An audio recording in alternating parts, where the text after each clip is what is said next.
Just days before the inauguration, Hollywood turning last night's Golden Globe ceremony into a roast of President-elect Donald Trump. Host Jimmy Fallon taking some shots at Mr. Trump, comparing him to the Game of Thrones villain King Joffrey. Actor Hugh Laurie also mocking the president-elect, and Hollywood legend Meryl Streep launching into an anti-Trump tirade while accepting her Lifetime Achievement Award. Here are some clips. This is the Golden Globes, one of the few places left where America still honors the popular vote. Thank you, first of all, to the Hollywood Foreign Press Association for this amazing honor. I suppose made more amazing by the fact that I'll be able to say I won this at the last ever Golden Globes. I don't mean to be gloomy, it's just that it has the words Hollywood and Press in the title. I just don't know what. There was one performance this year that stunned me. It sank its hooks in my heart. Not because it was good. There was nothing good about it.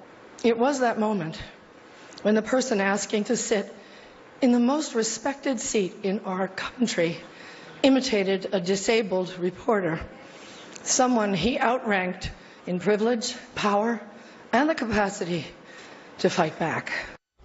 Mr. Trump firing back on Twitter today saying, quote, Meryl Streep, one of the most overrated actresses in Hollywood, doesn't know me, but attacked last night at the Golden Globes. She is a Hillary flunky who laughed big. For the 100th time, I never mocked a disabled reporter, would never do that, but simply showed him groveling when he totally changed a 16-year-old story that he had written in order to make me look bad. Just more very dishonest media. Kennedy, I'm going to go to you. I have every D-list comedian on Twitter going after me because I thought it was completely inappropriate last night. I think the sanctimonious, poor actors, poor Hollywood, the lecturing of celebrities helped elect Donald Trump. And I said, Hollywood, if you don't take a look, you're going to usher him in for a second term real quick. And for some reason, all the snowflake liberals are having a meltdown on Twitter today about it. Well, here's what I took away from Meryl Streep's speech. I love Meryl Streep, and I'm a huge fan of hers, and I think her range is extraordinary. And I think when they showed all the clips of her films leading up to it, I had tears in my eyes and goosebumps,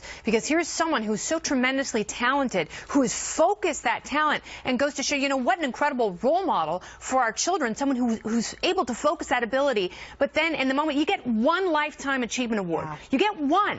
And she completely squandered it talking about someone that she has a political disagreement with, instead of soaking in the moment and basking in it and being, you know, almost a patron saint for other people to hold up as a model for their own lives. And she completely blew what could have been a cementing moment in her legacy. And for that, I was tremendously personally disappointed in her. And I share that. And I tweeted out, you know, I'm more proud of my daughter's second place gymnastics trophy because she worked harder and has more joy in her life than these sanctimonious nut jobs who peppered the stage last night. And also, who cares what these people think? I mean, look, I think these are the same voices that were rejected this election. Hillary Clinton had everyone from the Hollywood elite on her side, with the exception of, you know, a couple of people. But I think Americans are so tired of being preached to by people that are making millions of dollars simply to act when they're struggling to pay the bills. They're struggling to live paycheck to paycheck. They're struggling to pay their electricity bills. Their health care premiums have increased, you know, 100% if you're living in states like Arizona.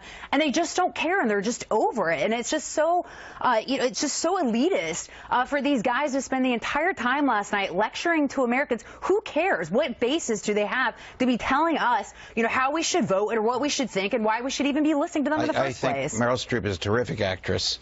I agree with Kennedy's assessment, and I think Trump was right to go for her jugular. Her statements were totally and inexorably out of place. He's explained this, as he said 100 times, and when he comes out with a very, very pointed Twitter like that, he bypasses the mainstream media, he speaks directly to his base, and he moves on. Well, to all people, really. I mean, look, Hollywood is having a misinterpretation of its power. I mean, clearly. Yes. They live on sycophant planet. Yeah. So they're not used to the blowback of when people don't agree with them. And that their own voices are not biggest in the room. They're just uncomfortable with that, especially at that list that you looked at last night, like a Meryl Streep. She is an A-lister in Hollywood. She's used to walking in and sucking all the oxygen out of the room. And maybe in those circles, she should, because she is so wildly talented. The problem now is that, and you talked about this on Twitter, and you've talked about it on the show, Megan, there is now a deafness that is washing across these people who have been sycophants with other liberals and with other like-minded people. So they're going to have to open their ears. There's a reason why we have two of those in one mouth.